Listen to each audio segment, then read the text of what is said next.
Welcome friends. আজকের ভিডিওতে দেখাবো কিভাবে ডিজিটালি সাইন্ড ডকুমেন্টটাকে সেই ডকুমেন্টে যে কোশ্চেন মার্ক থাকে সাইনের জায়গায় সেটা কিভাবে ডিজিটালি সাইনটা টিক চিহ্ন করব। আমি একটা ডকুমেন্ট দেখাচ্ছি। বার্থ সার্টিফিকেট নিচে দেখা যাচ্ছে signature not verified question mark দেওয়া আছে। এই জায়গাটা কিভাবে এটা ডিজিটালি সাইন্ড করা আছে, কিন্তু আমি এই পিডিএফটা কিভাবে এই কোশ্চেন মার্কটা উঠিয়ে টিক চিহ্ন করব সেটাই জন্যই আজকের এই ভিডিওটা। তো চলো প্রথমে আমরা অ্যাডোব রিডার ওপেন করব।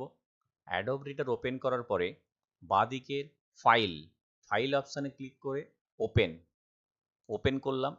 তারপরে আমি সেই ফাইলটা যেটাকে টিক চিহ্ন করব সেইটা চুজ করে ওখানে ওপেন হবে। ফাইলটাকে একটু ছোট করে নিই, নিচের দিকে দেখব এইখানে কোশ্চেন মার্ক, এটাকে আমি কিভাবে টিক চিহ্ন করব।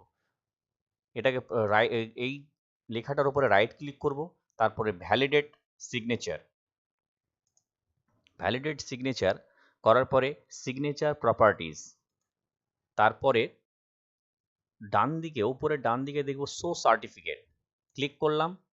ক্লিক করার পরে ট্রাস্টে ক্লিক করলাম, দিয়ে এই অপশানটা ক্রস চিহ্ন আছে সেটা এখানে আমার নিচে দেখাচ্ছে অ্যাড টু ট্রাস্টেড আইডেন্টিফাইজ, এটা ক্লিক করলাম।